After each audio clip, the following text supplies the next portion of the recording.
En este último domingo del año, les invito un poco a pensar en cómo vamos a enfrentar el año 2025. ¿Cuál va a ser nuestro esfuerzo para que nuestra vida llegue al éxito en todas las cosas que nos va a tocar hacer en este año, en todas las cosas que nos va a tocar emprender en este año?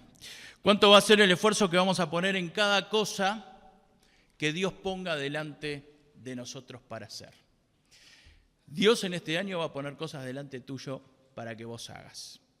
¿Cuál va a ser el esfuerzo que vas a poner en esas cosas que Dios va a poner delante tuyo para que vos hagas en este año? Pensando en esto, recordaba sobre algo que había escuchado hace algún tiempo atrás, sobre un taller mecánico, un taller de mecánica de autos. El mecánico era muy bueno, trabajaba muy bien, era muy confiable en los trabajos que hacía y bueno, era una persona que tenía mucha clientela, tenía muchos clientes porque era muy bueno. Pero estaba cansado de que cada vez que le venían a buscar, que le traían un auto, se lo pedían urgente y cuando le iban a pagar, le pedían que le hiciera precio. Entonces estaba cansado de esto. Entonces un día puso un cartel en el taller que decía: arreglamos su auto con calidad, rápido y cobramos barato. Usted puede elegir 2 de las 3 condiciones. Solamente se podía elegir 2 de las 3 condiciones de la forma de trabajar este auto. Entonces usted puede elegir 2 de las 3 condiciones de la forma de trabajar. Entonces, si usted llevaba el auto a ese taller, usted ya sabía que si el trabajo iba a ser de calidad, iba a ser rápido, no iba a ser barato. Si quería calidad y barato, no iba a ser rápido. Y si quería rápido y barato, no iba a ser de calidad el trabajo que iba a recibir. Quizás el trabajo lo iba a hacer un aprendiz y vaya a saber uno cómo iba a salir ese trabajo. Este hombre había dispuesto que no iba a trabajar de una forma perfecta porque ya estaba cansado. Ya no valía la pena trabajar de una forma perfecta. No quería comprometerse en hacer su trabajo de forma perfecta. No quería esforzarse más de lo que se había esforzado. Ya no quería ser el mejor taller que existía. Se conformaba con ser un taller normal. Se conformaba con ser un taller como los demás talleres de auto. Y pensando en esto, a veces a los cristianos nos pasa también esto en nuestra vida espiritual. Nos conformamos con ser un cristiano normal. Nos conformamos con ser una persona normal dentro de la sociedad. No aspiramos a ser mejores hijos de Dios, no aspiramos a hacer cosas mejores para Dios, no aspiramos a crecer, a tener nuevos desafíos espirituales en nuestra vida y nos conformamos con lo normal. Siendo un poco más duro, nos conformamos con la mediocridad. Nos conformamos con estar ahí en el medio. Pero hay una cosa que es clara: la Biblia una y otra vez nos invita a crecer en nuestra vida espiritual. La vida una y otra vez nos invita a estar más cerca de Dios, a parecernos más a nuestro Señor Jesucristo, estar en un plano superior. Y esto es lo que tenemos que aspirar cada uno de los hijos de Dios. Por eso hay muchos versículos de la Biblia. Por ejemplo, el apóstol Pablo escribió: desead como niños recién nacidos la leche espiritual no adulterada, para que por ella crezcáis para salvación. Deseen alimentarse como niños recién nacidos, está diciendo. ¿Saben cómo desea un niño recién nacido de alimentarse? Nosotros con los bebés hemos aprendido que los bebés, cuando tienen ganas de alimentarse, lloran. Y algunos lloran muy fuerte. Y cuanto más tiempo pasa de que uno se atrasa en darle el alimento, más fuerte lloran. Y más insoportable se vuelven. Entonces dice: deseen de esa manera alimentarse espiritualmente. Deseen alimentarse como un bebé recién nacido. ¿Y para qué? Para crecer. Su meta debe ser crecer.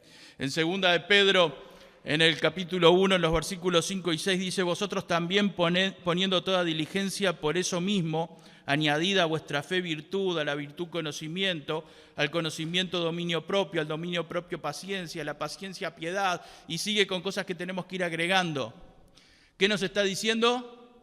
No te conformes con lo que ya tenés que agregar más cosas a tu vida. Tenés que agregar más virtudes espirituales a tu vida. En 2 de Pedro, capítulo 3, versículo 18, dice: antes bien, creced en la gracia y el conocimiento de nuestro Señor Jesucristo, de nuestro Señor y Salvador Jesucristo. No te conformes con lo que ya tenés, no te conformes con lo que ya sos, no te conformes como sos. Tenés que crecer en el camino del Señor. Ser normal no es suficiente, te está diciendo Dios. Ser normal no es suficiente. Tenés que aspirar a un poco más. Hay un concepto que está arraigado en nuestra sociedad que dice, bueno, si alcanza con lo normal, ¿para qué me voy a esforzar un poco más? A veces yo me acuerdo cuando era adolescente y empecé a trabajar, una de las cosas que me decían algunos compañeros era: vos no hagas más de lo que te piden. No, si te dijeron que hagas eso, haz eso, no hagas más. Y si te dijeron que tenés tanto rato, tratá de que no te sobre el tiempo. Anda haciéndolo despacio para que no te sobre tiempo, porque después te van a mandar a hacer otra cosa. A veces nos conformamos con la vida espiritual también siendo normales. Esto se hace en este tiempo, esto se hace de esta manera, y no aspiramos a cosas mejores. Y es así que siendo cristianos normales, hay cosas que suceden a nuestro alrededor y nosotros ya las aceptamos. Somos cristianos, pero aceptamos cosas que suceden en la sociedad. Y en las cosas espirituales también llegamos a la conclusión de que tenemos que ser solamente normales, con ser normales alcanza. El tema es, ¿cómo ve Dios lo normal? ¿Qué le parece a Dios cuando a nosotros nos parece que lo normal alcanza? ¿Qué espera Dios de tu vida? Hoy les invito a ver una parábola en la que Jesús nos muestra la diferencia entre lo normal y lo superior. Entre lo normalito y lo superior. En Lucas capítulo 15 dice: también dijo, un hombre tenía 2 hijos, y el menor de ellos dijo a su padre: Padre, dame la parte de los bienes que me corresponde, y le repartió los bienes. No muchos días después, juntándolo todo, el hijo menor se fue lejos a una provincia apartada, y allí desperdició sus bienes viviendo perdidamente. ¿Qué parábola es? La parábola del hijo pródigo.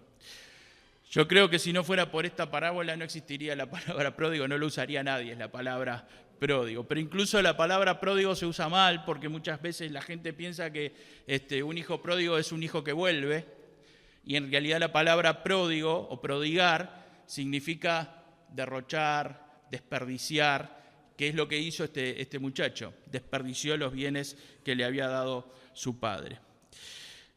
Lo interesante de esta parábola es que no se enfoca en un solo tema. Por lo general las parábolas de Jesús tienen un tema central, pero en esta parábola evidentemente el tema central es el perdón de Dios, pero si solamente fuera el perdón de Dios el tema de esta parábola, terminaría en el versículo 24. Pero desde el versículo 25 hasta el versículo 32 ya no nos habla solo del perdón de Dios, nos habla de la actitud del hermano mayor del hijo pródigo. Y eso lo vamos a ver después. Y también a través del hijo mayor vamos a ver la diferencia entre lo normal y lo superior. Vamos a ver entonces la diferencia entre lo normal y superior en la actitud del padre, en la actitud del hijo menor y en la actitud del hijo mayor. Y vamos a empezar por el hijo menor. Dice que entonces este muchacho un día le dijo al padre: dame la parte de los bienes que me corresponde. El padre le dio lo que le correspondía y algunos días después se marchó de la casa y se fue lejos a una provincia apartada y allí desperdició todos los bienes que el padre le había dado. Evidentemente este hombre representa la forma de pensar de una persona común y corriente de la sociedad en la que vivimos. La vida se vive una vez sola, hay que disfrutarla, tenés que tomar todos los placeres que la vida te pueda dar, no importa las consecuencias, lo importante es disfrutar, lo importante es ser vos mismo, lo importante es hacer lo que te agrade a vos. Entonces, seguí los placeres, seguí la diversión, seguí el desenfreno, todo lo que se pueda disfrutar, disfrútalo sin medir las consecuencias, porque no hay otra vida después. Entonces, lo importante es disfrutar. No es interesante medir las consecuencias, lo interesante es disfrutar. Lo importante es hoy, lo importante es lo que estoy haciendo hoy, lo que estoy haciendo mañana. No importa lo que voy a hacer mañana. Lo importante soy yo, no importa lo que piense el otro. No importa si por lo que yo disfruto el otro se ve perjudicado, pero lo importante soy yo. Y esta es la forma de pensar hoy de la mayoría de la gente de nuestra sociedad. Y se han hecho leyes con respecto a estos temas. Hace un tiempo la argumentación de una mujer para pedirle al juez para hacerse un aborto fuera del tiempo que marca la ley, ya había pasado el tiempo que establece la ley, pero ella quería abortar igual. Y la mujer dijo textualmente: tengo un rechazo natural al embarazo, yo no tengo ganas de estar embarazada ni soportar que me obliguen. Conociendo mis derechos que me otorga la ley, pude acceder al derecho de iniciar el trámite y hacerlo. Aparte de lo natural, que no tengo ganas, todo lo que es ámbito social, económico, laboral, psicológico, todo eso me lleva a ratificar la idea de no tenerlo. Esto salió hace ya algunos años en El País Digital. El título era «La justicia impide aborto por pedido del padre». Y uno piensa que una mujer que nació de una madre, que tuvo 9 meses en su vientre, y que estuvo embarazada su madre y que la cuidó, ¿cómo puede decir esto? Que lo maten porque yo no tengo ganas de estar embarazada. Y uno dice, bueno, qué espantoso. Pero es algo generalizado en nuestra sociedad. En el año 2022 hubieron 10.505 abortos legales. Eso significa un aborto cada 50 minutos. Un aborto cada 50 minutos. En el año 2023 hubieron 10.898 abortos. Un poquitito más. Y esto es algo generalizado en nuestra sociedad. Y lo interesante es que ya los cristianos nos hemos acostumbrado a esto. Ya no se levanta ninguna voz en contra de estos temas, o por lo menos no se escuchan nada sobre estos temas. Es más, la futura ministra de Salud Pública dijo que lo que se va a intentar es extender el plazo en que la mujer puede pedir para hacerse un aborto. O sea que ahora creo que son 12 semanas, quieren extenderlo a 20 semanas. Es asombroso cómo nos hemos acostumbrado a esto en la sociedad en que vivimos. Es asombroso la cantidad de femicidios y agresiones de hombres hacia sus esposas o compañeras, o a sus ex esposas, sus ex compañeras. Y es asombroso a veces los argumentos para agredir o para asesinar. La mayoría de los argumentos para hacer esto es, bueno, si no está conmigo, que no esté con nadie. La idea es que me pertenece. Y esto no es normal, pero ya lo hemos aceptado como normal en la sociedad en que vivimos. El año pasado, una mujer me comentaba que al comienzo del mes de diciembre o pasado el 10, 15 de diciembre, todos los años venía pasando lo mismo. Su esposo buscaba algún tema para poder estar en conflicto con ella, para poder irse de la casa en esta época y volver después en enero. Y me decía, todos los años hace lo mismo, busca cualquier excusa para enojarse, para pelearnos, para discutir, le sirve cualquier excusa, dice yo trato, pero igual le sirve cualquier excusa, y se va y después de un tiempo vuelve. Y ya no le importaba a los hijos, no le importaba a la esposa, no le importaba el dinero que iba a malgastar por ahí, no le importaban las enfermedades que se podía agarrar. Lo importante era disfrutar esos días. Lo importante soy yo, lo importante es lo que me parece a mí, lo importante es hacer lo que yo quiero. Y nos vamos, todo esto es la forma de pensar de la gente del mundo, de la gente que está de la puerta para afuera. Pero a veces esta forma de pensar también entra en nosotros. Y esta forma de pensar a veces también empieza a formar parte de nuestra mente. En esta parábola el hijo menor representa esa forma de pensar. Y dice la Biblia que juntándolo todo se fue a disfrutar de lo suyo, sin importar lo que pensara su padre o lo que pensara su hermano. Y esta manera de vivir, sin importar lo que piense el otro, es una manera de pensar muy común y lamentablemente lo estamos aceptando y algunas veces lo estamos viviendo también los cristianos. Es interesante que cuando este hombre ya había quedado en la ruina, ya había perdido absolutamente todo, parecería que no había pasado mucho tiempo desde que se había ido de la casa hasta que quedó en la ruina, pero cuando quedó en la ruina, dice la Biblia que volvió en sí, como que volvió a razonar de una manera coherente, volvió a recapacitar, podríamos decir recapacitó este hombre, ¿no? Y dice en el versículo 17, y volviendo en sí dijo, ¿cuántos jornaleros, cuántos empleados hay en la casa de mi padre que tienen abundancia de pan? Él estaba pasando hambre en donde estaba, porque había perdido todo. Y dice, ¿cuántos empleados tiene mi padre que tienen abundancia de pan y yo aquí perezco de hambre? Me levantaré, iré a mi padre y le diré, Padre, he pecado contra el cielo y contra ti. Se dio cuenta que estaba pasando mal sin sentido. Se dio cuenta de que había una forma de vivir mucho mejor y por haber defraudado a su padre no lo estaba disfrutando. ¿Qué necesidad de seguir viviendo en la miseria? Voy a volver a la casa de mi padre. Quizás mi padre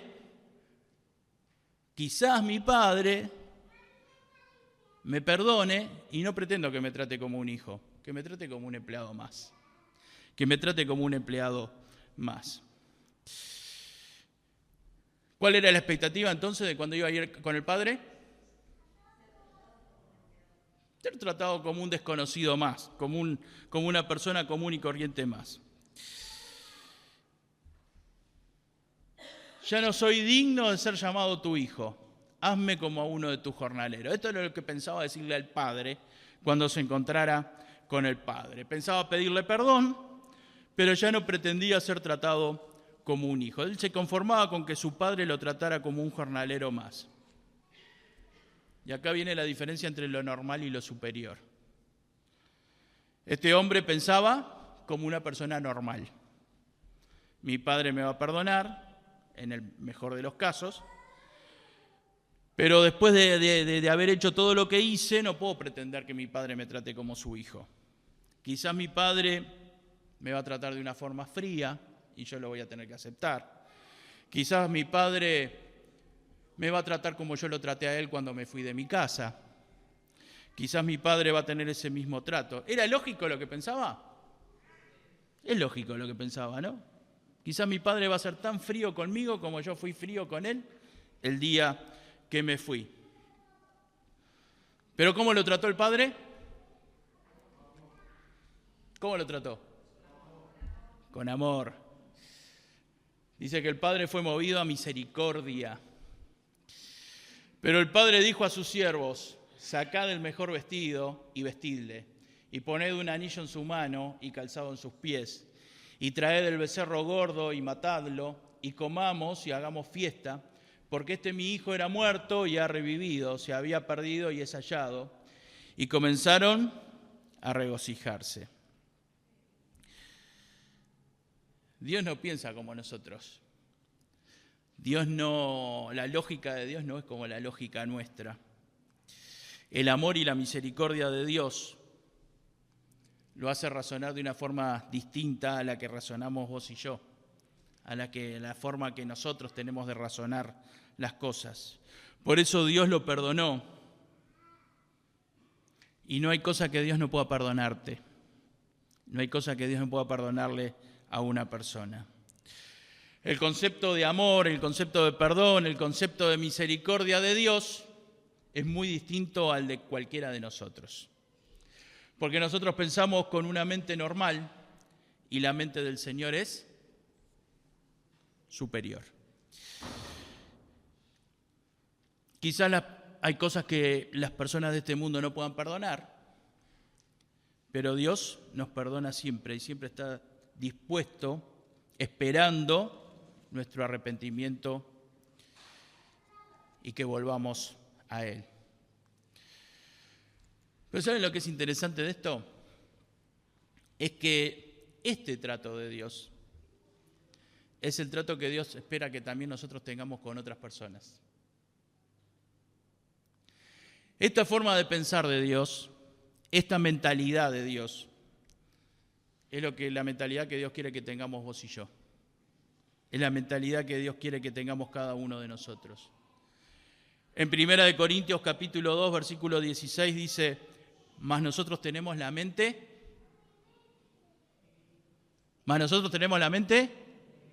de Cristo. Nosotros tenemos la mente de Cristo. Esto quiere decir que vos y yo tenemos que razonar como Cristo. Tenemos que perdonar como Dios. Hace un tiempo una persona me decía, no, yo que venga, acepto todo, lo vuelvo a aceptar.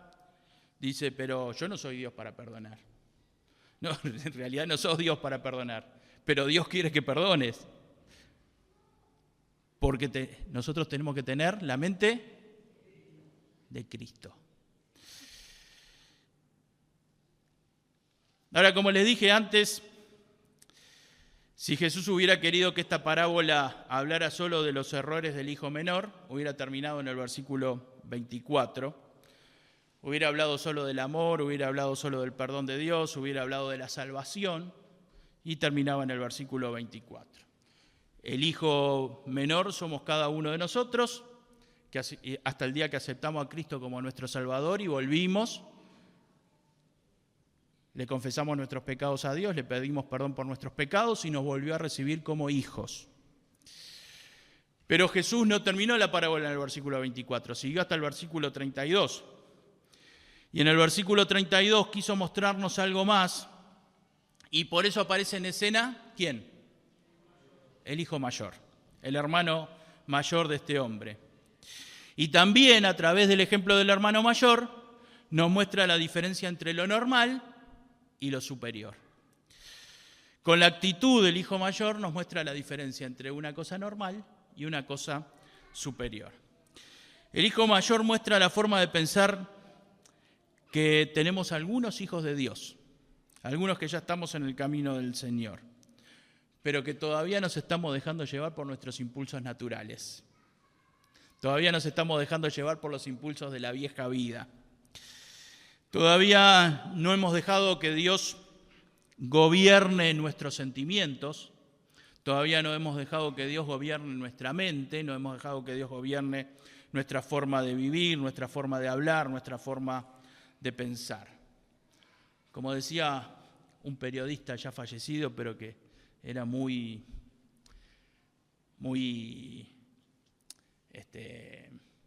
tenía una forma muy directa de decir las cosas, decía, normalito. Nosotros a veces queremos ser cristianos normalitos y pensar como pensaba el hijo mayor. Dice en el versículo 25, y su hijo mayor, que estaba en el campo, estaba trabajando, y cuando vino, llegó cerca de la casa, oyó la música y las danzas, y llamando a uno de los criados le preguntó, ¿qué era aquello? Y el criado le dijo, tu hermano ha venido y tu padre ha hecho matar el becerro gordo por haberle recibido bueno y sano. Entonces el hijo mayor se enojó y no quería entrar a la casa. Salió por tanto su padre y le rogaba que entrase. Seguro este hombre quizás hacía 2, 3, 4 días que estaba en el campo, no había ni siquiera regresado a su casa. Estaba con sus responsabilidades, estaba con las tareas que el padre le había dado. Y este hombre había estado trabajando con mucho sacrificio, quizás hasta negándose el descanso quizás hasta dejando de disfrutar cosas que podía disfrutar, quizás hasta dejando el tiempo de ocio que seguramente merecía, y en cierto momento termina su tarea y regresa a la casa. Y cuando va llegando a la casa siente música. ¿Música? No estamos en época de fiesta. Siente ruido a fiesta, siente alegría, ruido de gente con alegría, y cuando consultó el motivo de tanta alegría, el motivo era el regreso de su hermano. ¿Y cuál fue la reacción del hijo mayor? Se enojó. Se enojó porque había vuelto su hermano y su padre lo había perdonado. No se puso contento de que su hermano haya regresado, sino que se enojó porque su padre lo recibió como que si no hubiera pasado nada. Y dice que no quería entrar a la casa, no consideraba justo que se celebrara el regreso de su hermano. ¿Por qué se enojó? ¿Por qué se enojó? Versículo 29. Mas él respondiendo dijo al padre: he aquí tantos años te sirvo, no habiéndote desobedecido jamás, y nunca me has dado ni un cabrito para gozarme con mis amigos. Pero cuando vino tu hijo, que ha consumido tus bienes con rameras, has hecho matar para él el becerro gordo, el becerro que se reservaba para una fiesta importante. ¿Tenía razón o no tenía razón? Tenía razón, ¿no? ¿Es una reacción normal o no es una reacción normal? Es normal, normalita. Es una reacción lógica. A veces pasa que alguien sin merecerlo recibe una recompensa y nosotros que nos estuvimos forzando no recibimos ni un reconocimiento de los demás. A veces, no sé si alguna vez les pasó en el ámbito laboral, que ustedes se esfuerzan para que algo que es en conjunto salga bien, y otro que no se esforzó tanto, pero que estaba en ese mismo conjunto de personas, recibe capaz que más aprobación que nosotros que nos esforzamos para que eso saliera bien. A veces pasa en el ámbito familiar que mi hermano, mi hermana o algún familiar de repente no actúa de la misma forma que actuamos nosotros, y nosotros tenemos que aceptarlo igual. A veces pasa que algunos piensan que los padres tienen hijos preferidos. ¿Alguna vez les pasó, los que tienen hermanos, pensar que el preferido es el otro? ¿Les pasó? Yo creo que le pasa a todos los hermanos del mundo, pensar que su padre, el preferido de su padre o de su madre, es el otro.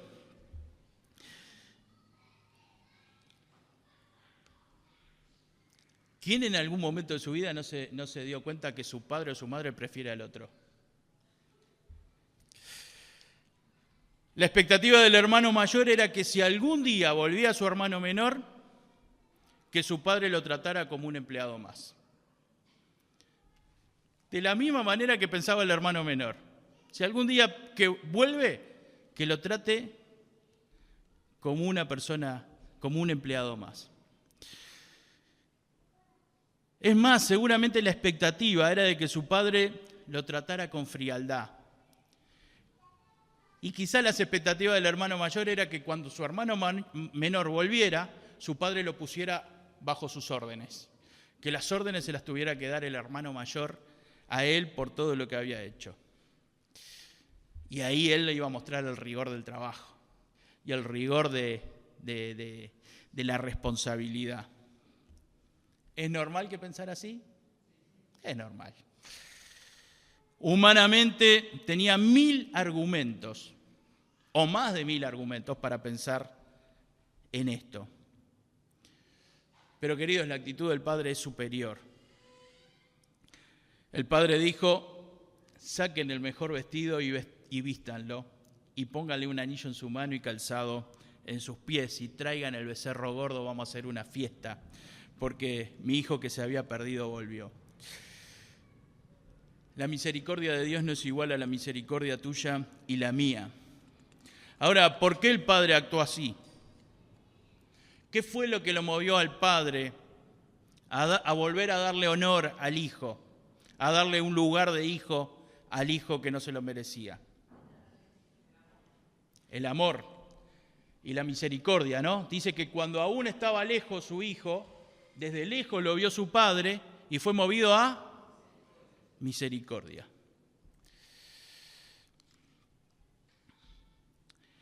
Es que a veces Dios, mejor dicho, siempre Dios mide las cosas con su misericordia y no con la misericordia mía o con la medida mía de misericordia. Porque la medida nuestra de misericordia es así, quizás un poco más grande, quizás un poco más grande, pero siempre está limitada. Pero la misericordia de Dios es infinita. Por eso tenemos que tratar de ser como Dios y tratar de imitar a Dios. Tratar de ser como Cristo y tener la mente de Cristo, como lo hemos visto anteriormente. Santiago en el capítulo 2, en el versículo 13 dice: porque juicio sin misericordia se hará con aquel que no hiciere misericordia. Juicio sin misericordia se hará con aquel que no hiciere misericordia.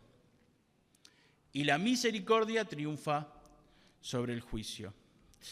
Queridos, la misericordia de Dios no es normal. La paciencia de Dios no es normal. Es superior a lo lógico. Y si nosotros pretendemos esta misericordia de Dios para nuestra vida, si yo pretendo la misericordia de Dios muy grande para mi vida, yo tengo que tener la misma misericordia con los demás.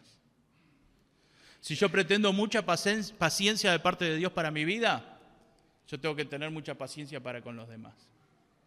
Si yo pretendo mucho amor de Dios para mi vida, voy a tener que tener la misma medida de amor para con los demás. Dios espera que esta paciencia que tuvo el Padre, que este amor que tuvo el Padre, esta misericordia y esta compasión, también nosotros la tengamos con los demás. Dios no quiere que seas normal. Dios no quiere hijos normalitos. Dios quiere hijos superiores, que estemos a la altura de Él. Dios quiere que para el 2025 nos propongamos un paso más, un crecimiento más en nuestra forma de imitar a Cristo. Hay una manera normal de vivir la vida y hay una manera superior de encarar la vida. Y todo lo que haces para obedecer a Dios es un paso más que das, un escalón más que subís. Cada vez que perdonás, aunque el otro no merezca que lo perdones, es un paso más que vas, un escalón más que vas subiendo. Aquellas cosas que dejás de hacer porque a Dios no le agradan, es un escalón más que estás subiendo. Y Dios quiere que el 2025 sea un año de subir muchos escalones. Ese tiempo que le dedicás más a Dios, ese tiempo de lectura de la palabra de Dios, ese tiempo de oración que vas a dedicar cada día, es un escalón más que estás subiendo. No nos conformemos con ser normalitos, no nos conformemos con ser lo que ya somos. Tenemos que crecer, tenemos que subir un escalón más. Tenemos que vivir una vida cristiana superior. Tenemos que estar en un nivel superior, porque eso es lo que Dios espera de sus hijos. Yo te aliento que este año 2025 sea un año de subir escalones, subir escalones, subir escalones. Que entre tus metas para este 2025 esté cada día ser más parecido a Cristo. Que cada día seas menos normal y un poco más superior. Porque Dios es justo y Dios te va a recompensar. Y Dios lo va a ver en tu vida. Hace algunos años atrás, casi en las prehistorias, según Maxi, cantábamos una canción que decía: yo quiero ser como Jesús. su mismo carácter tener. ¿Cuándo lo escucharon alguna vez? La eligió en el bautismo. Muy bien elegida. Yo quiero ser como Jesús, su mismo carácter tener. Cordero del Señor a imagen de Jesús, así quiero ser. Y Dios quiera que este sea el deseo de cada uno de nosotros. No te conformes con lo normal, no te conformes con ser un cristiano normal. Anímate a subir escalones en el 2025, anímate a despegar de la normalidad. Anímate que lo normal para vos en el 2025 sea subir escalones para ser cada día más como Cristo. Vamos a ponernos de pie. Vamos a hacer una oración y después nos vamos a despedir con una canción. Padre eterno, gracias por tu amor, gracias por tu misericordia. Gracias porque sin ese amor infinito y sin esa misericordia y sin ese perdón, no podríamos haber sido salvos, Señor. Señor, gracias porque vos nos perdonaste como perdonó el Padre al Hijo menor, Señor. Señor, si hay aquí alguien que todavía no está en tu camino, que pueda abrir su corazón a ti, Señor. Y, Señor, puedas tocarlo para que pueda dar ese primer paso para estar cerca de ti. Pero, Padre, también te pido por aquellos que ya somos hijos tuyos, algunos ya tenemos varios años en tu camino. Padre, ayúdanos a no conformarnos con lo normal, a no conformarnos con lo que ya somos, a no conformarnos con lo que ya tenemos, a no conformarnos con lo que ya alcanzamos, Señor. Señor, que el 2025 sea un año de dar pasos y de subir escalones para parecernos cada vez más a vos, Señor. Padre eterno, que arranquemos por la lectura de tu palabra, Señor. Que arranquemos por nuestro tiempo de oración, Señor. Señor, que aprendamos a sacar este año aquellas cosas que todavía no sacamos de nuestra vida y que nos están impidiendo crecer espiritualmente. Aquellos pecados que todavía están en nuestra vida, Dios. Padre, que este año 2025 sea un año de perdonar. Señor, quizás hay cosas que hace años que están en nuestra vida, que ya se han transformado, Señor, quizás en resentimientos, quizás que han pasado a ser odio. Señor, danos sabiduría para perdonar. Señor, danos sabiduría para tener misericordia de los demás. Ayúdanos, Señor, a tener empatía con aquellos que están sufriendo, aquellos que están pasando por momentos difíciles. Ayúdanos, Señor, a entender a aquellos que están todavía en las drogas, que todavía están con algún vicio, Señor, y que no lo han podido superar. Danos sabiduría para ayudarlos, Dios. Y Padre eterno, que tengamos como meta cada día subir un escalón, Padre. Señor, como cantábamos antes, yo quiero ser como Jesús. Que esa sea nuestra meta para el año 2025, Dios. Nos encomendamos en tus manos, te alabamos, te bendecimos, te adoramos, Dios. En el nombre de Jesús. Amén.